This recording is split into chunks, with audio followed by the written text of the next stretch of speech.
and welcome to Chai Time with me, Lakshmi. A lot of us in our 20s are going through something called the quarter-life crisis.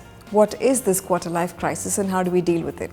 Here's a conversation on this with Mahesh and Ajanta, counsellors at Inner Sight Counselling Centre.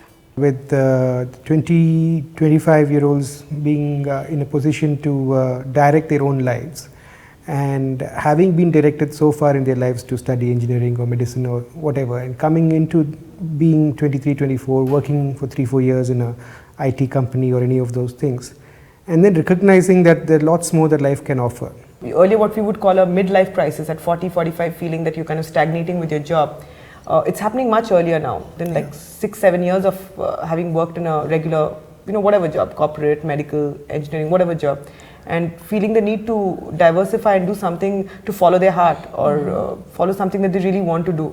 I think that's the thing that has changed now. Take something like what you're doing, for instance. A 20-year-old wouldn't have known that this could be a career choice or something that one could do. And having said that, I wouldn't be surprised if a 20-year-old takes to this now, given the resources. Absolutely, today, now. Absolutely, I wouldn't be surprised. Yeah.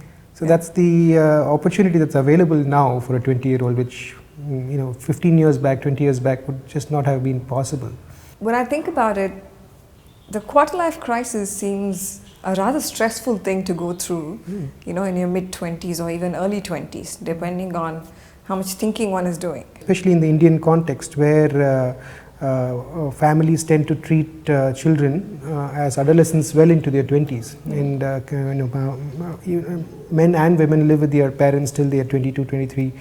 And so it's like a late rebellion, as it were. And for people to convince their parents that Dad, I don't want to be in say Infosys, I really want to be like a wildlife photographer. That's a very stressful time, especially if the parents are trying to get them married off. And the parents are going to tell the kid that, we put in so much money and so much effort to get you to where you are and to make things really stable, and here you are. You're going to question the whole deal. If it's a crisis that happens at a particular stage in life, when the person is married and has a child, or even without a child, if just married, it has a very different connotation, because then it involves not just one person, but the repercussions are on the extended family as well. And it becomes very difficult at that point to be understanding of another individual's choice and the right to choose at that point. I think fear plays a big role, whether it's the spouse or parents of someone going through a quarter-life crisis. They can be very afraid of the change that's coming their way. Yes. And I think it's sometimes important as a spouse or as a parent or even a sibling or a friend to sort of stop and say, no, you have to let them go through that transition and sort of wait to see how things turn out.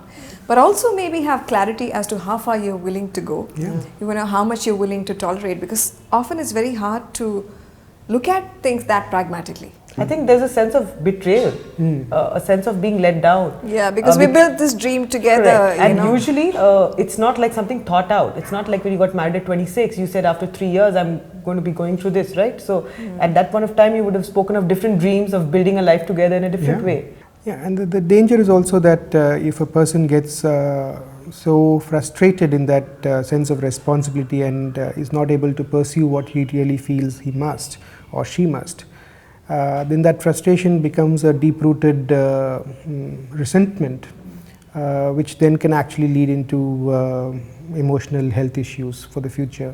And it's likely to manifest in all aspects of their lives, like work, relationships, because the frustration is there. You're not really where you want to be, and you feel you're kind of there because you have to be there because society says this is what you must do. So it can be really, really tough at that point. As a society then, and as families, can we then prepare ourselves for this quarter-life crisis? Can we maybe alter something in our attitudes and our perspectives to make it easier for people who might go through a quarter-life crisis? So there are essentially two parts to it. Right? One is the avoiding this quarter-life crisis altogether, which requires that the parents and the families and the schools around them allow the child to experience more about what life has to offer, and express more freely from very beginning, so that even at the very outset they are quite confident of what they are choosing and how they are seeking to live.